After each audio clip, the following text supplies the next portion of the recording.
Short for a stormtrooper?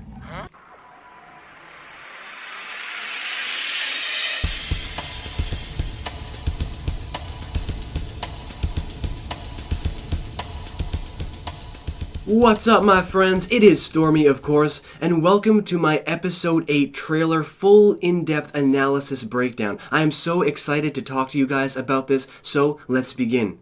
So as I said before, we open with this very artistic shot here from Rian Johnson, where we think it's the stars at first, and then some light comes in, and then we think that it might be an asteroid or something, and then finally we see it's a rock. Now, why this shot is so important is because I think that Rian Johnson wanted to showcase to us in that very first shot that he's bringing us a very unique film, and his art direction shines through here. You know, Episode 8 is not just going to be an action film, it's going to be an indie film, and it's going to be an art film, just like A New Hope.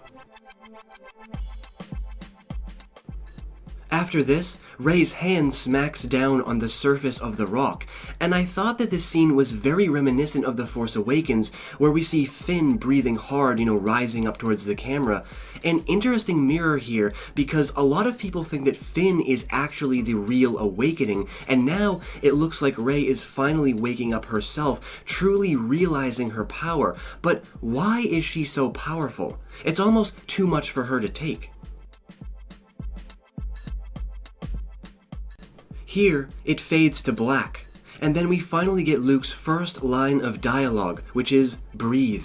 Then we get some amazing shots of Ahch-To, with Luke continuing to say, "Just breathe." Now, this dialogue is actually very important. This is Luke taking Rey back to basics, training her to center her energy. This is the very beginning of Rey's training, simply learning how to breathe. And this continues with this next shot here of Rey standing beside the ocean, as Luke says, "Now, reach out." I love this shot in particular because standing beside the ocean is a very powerful thing on its own to witness, and I believe this specific shot here is Luke training Rey to feel the energy of the earth. Of course, the very next shot backs this up again. We have another version of Luke's rock floating in The Empire Strikes Back. Now, no doubt, this is probably how Luke started to train with Yoda, just floating pebbles off the ground. And again, Rey is finally getting in touch with her true powers. Now, in this next shot here, Luke asks Rey, "What do you see?" And as she says, "Light," we see a shot of General Leia from the back, looking over Luke's map, maybe, in the background here on the table, and if you look past her left shoulder, you will see Admiral Akbar there at his command station. Also in the background is Leia's dialogue from Episode 4. Very, very faintly we can hear, "Help me, Obi-Wan Kenobi." Now, this is meant to represent, for me at least, her work that is still going on within the Resistance. She has been around for so long, doing so much work for the rebellion. After all these years, she is still a massive part of this order as a general now. Then, we see a shot of Kylo Ren's shattered helmet, with Rey saying, "Darkness." And on the floor beside it appears to be some kind of shattered glass, but I could be wrong, it could be another material. Obviously, I think that this is one of Kylo's rageful fits, and you will also notice Darth Vader's breathing as well, looming in the background, and a line from Obi-Wan Kenobi himself, which says, "Seduced by the dark side." Now, not only does this mean obviously Kylo Ren is even more entrenched in the dark side than ever, but it appears as if Vader's influence has also grown. Kylo Ren is finally finding his place among the Dark Warriors, and Obi-Wan's dialogue there tells us of an ancient dark power that still seems to be looming and taking control over minds. I also think that this shot represents his denouncement of the helmet.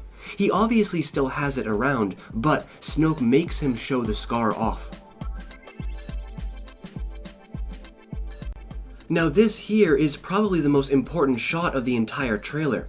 We move inside what appears to be the Force Tree to find some books in the soft light. And lo and behold, we hear another voice, that of Master Yoda's, and he says, "Surrounds us and binds us."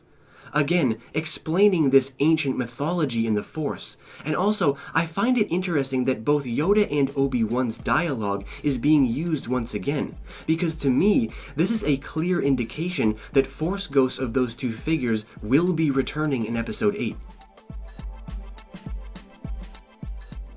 To connect this scene, we then see Rey, or at least I think it's Rey, it might be Luke, running her finger along what appears to be an old Jedi book, and she says, "a balance," clearly indicating that as she is reaching out, she feels not just the light, not just the dark, but a balance between the two.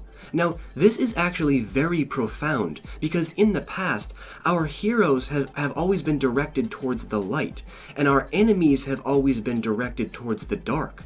But now, for the first time, we have a character reaching out and feeling not only both sides, but the balance between the two forces. Now, as I said, at first this book appears to be a Jedi book, but upon closer research, you will come across this book called the Journal of the Whills, which was, of course, a book of writings originally meant to connect the Star Wars universe with this one. Now, inside this tome is a passage that refers to the Jedi, and it goes like this. "First comes the day, then comes the night, shines through the light. The difference, they say, is only made right by the resolving of the gray through refined Jedi sight." So in other words, it's speaking about the resolve of the gray Jedi finally being realized as the true way of the Force, but with the guidance of the teachings of the Jedi, which is exactly where we are in Episode 8. So if you were to ask me, this right here is our biggest indication that Luke will absolutely be gray in Episode 8. At this point, we have everybody's new favorite shot of the trailer, Rey training with Luke, watching her from afar. This was so cool to finally be able to see Rey utilizing that blue saber under the guidance of her master, and our new master as well. And notice just off to the left, right beside Rey, there appears to be a large rock structure, which I believe is most likely a pile made by Rey, similar to Luke's in The Empire Strikes Back. Now, Luke also has another line of dialogue here in which he says, "It's so much bigger." Now, at first, I thought that this was referring to something bigger than the Force, and it could be, but I now think that it's just dialogue taken out of place, and Luke is simply explaining the balance to Rey. Now, after this, we finally get to talk about my personal favorite shots of the entire trailer of what I assume to be the new B-Wings flying across the surface of Crate, although Rian Johnson does refer to them as skimmers. Now, what I've got pictured here beside it is a World War II plane called the Corsair, and I want you all to notice the similarities in the wing designs. So brilliant that they made these skimmers up to look like old-fashioned fighter planes. This is so George Lucas. This is exactly something Lucas would have done, and the way they fly is just superb. Now, this next shot here is another shot from the back, and if you look close at this picture on the left, you can notice what appears to be a tail fin of some sort attached to the back of the engine. If you guys watch the trailer, you'll notice it flapping around as the ship is knocked about. And here on this picture on the right here, inside the red circles, you will notice the tail fins once again very clearly pronounced there against the red dust. And then the red arrow is pointing to what I believe to be the cockpit, because you can just make out the pilot's head inside the cockpit there. And then this last shot here is something else that I wanted to share with you guys, of the famous red dust being kicked up behind these skimmers. Now, as I said before, I believe that this is some kind of a diversionary tactic used to hide their numbers or to blind the guerrilla walkers. Now, where is the red dust coming from? That's the question. Well, my guess is the surface of the planet itself. What if underneath the salt plains is a red gas, and then the arm of the back of the skimmers is literally breaking the surface of the planet and releasing the gas into the air? Maybe it's even noxious or corrosive. After this, we get a quick shot of Finn in his Bacta suit. Now, this will be at the very beginning of the film, as John Boyega clearly stated that Finn would be right back to action, but it will be so cool to see how the Bacta technology has progressed after all this time. Then, we get two quick shots of Poe and BB-8 running down a hall of some kind and then into a hangar bay, and it looks like Poe's X-Wing is blown up once again. Poor Poe. Something cool though, if you look both to the right and the left in the picture on the right, you will notice two A-Wings parked in the hangar bay. Then, of course, we have one of the money shots of the entire trailer, the good old Millennium Falcon coming back for some more action. But my question here is, who is piloting this and where? Well, I think it's Rey and Chewie, piloting and taking down the TIEs to protect Luke on Ahch-To. And I was just thinking, how cool would it be to see Chewie finally get behind the turrets of one of these guns? We've never seen that before. We've seen Luke shoot, we've seen Han shoot, we've seen Finn shoot it, but we've never seen Chewie get behind the guns of one of these awesome weapons. I would so be on board to see that. Please make this happen. Now the next shot is of Rey running down the coast of what appears to be Ahch-To, and this scene right here might be connected to the last one, where Rey is running from the Knights of Ren while Luke is holding them off, trying to get to the Millennium Falcon, getting off, taking into the air, and then shooting down the TIEs. However, it could also be a part of her training, although it seems like she is in a lot of trouble in this scene. And now, finally, we come to Kylo Ren at last. Now, he didn't get much screen time here, but that's okay, and what we do see is him very angrily aiming his lightsaber at the screen and saying, "I only know one truth." And this is very true. Kylo Ren does only know one truth, or at least, he thinks he does. He thinks the dark side is the truth. But, much like the Emperor, Snoke has twisted his mind, and now Kylo is even worse, even more filled with rage and revenge than ever before. And that is very, very dangerous, because I think he will get his revenge on Rey in Episode 8. Now, one more thing to notice here is the scar. At first I thought it was a flashback, because it's barely noticeable. And as I recall, it appears to be in the wrong place as well, as I remember Kylo being cut across and down the nose. So maybe this is just an early cut of the footage, but I'd like to see it bigger and more pronounced on his face. Now this shot here is another very, very important shot of the entire trailer, and it is most definitely a flashback sequence. It's actually a reverse shot of Luke placing his hand on R2-D2 in The Force Awakens. Now, I would bet money right now that this burning structure in the background is Luke's new Jedi temple, and he has just returned from somewhere far off with R2, and he comes home to find his entire life burned to the ground.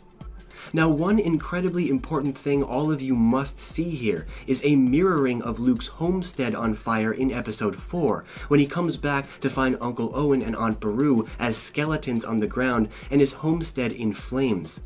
That marked the beginning of his journey, and in many ways, this burning begins yet another part of his history. At this point here, we get a very quick shot of Captain Phasma walking with her troopers. Now, at first I thought that because she appears not to have any executioner troops with her, that this might have been Luke's new Jedi temple on the inside. But if you guys look off to the left there, you will notice what appears to be the edge of a hangar bay door. Now, what I believe this scene to be is right after Poe's X-Wing explodes in the hangar bay, and now Captain Phasma and her troops have come walking through the door, walking through the burning rubble, ready to capture Poe or any kind of resistance members that were there that survived the explosion. Then we get a fantastic shot of these brand new ships. Now at first I thought that these were New Republic ships, but as I examined them closer, I noticed these ball turrets attached to the end of what I believe to be the stabilizers, and that leads me to believe that these belong to Laura Dern's character, rumored to be playing Admiral Holdo in this movie, as her ships were described as prequel-era looking ships with ball turret gunners on them. Now, these ships are said to be very formidable, and they look absolutely amazing.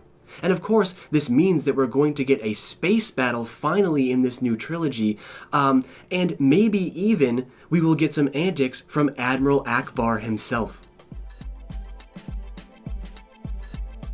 Now, at the very end is of course the most talked about part of the entire trailer, and quite possibly the most important, which is Luke inside the Force tree, I think, and he says, "It's time for the Jedi to end." So to me, this is pretty obvious at this point. It seems like they are heavily pushing the idea of Luke going gray, and what this means is that Luke Skywalker, the Last Jedi as printed in the Force Awakens title, will be the last of his kind, and a new warrior of peace will emerge, a different understanding of the Force for a brand new generation.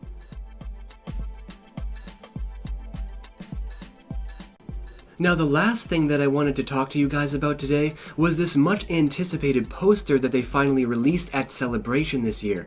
And I just wanted to point out to you guys a few aspects that I found to be very intriguing. Now, first of all, this poster is absolutely gorgeous. It blew me away when I saw it for the first time. But what stood out to me was that the entire poster is colored in red, which to me means that very menacing and very evil things are coming. And it's split right between Kylo Ren and Luke, one who understands and one who does not understand. However, my biggest takeaway was actually pointed out to me by a few of you guys on Twitter. A few of my fans pointed out that Rey's pose here is almost exactly the same, very, very similar to Luke Skywalker's pose in the early Star Wars posters. And I think, personally, they're doing this for a reason. That this may be another very clear indicator that she is a Skywalker, given that she's in this very specific pose.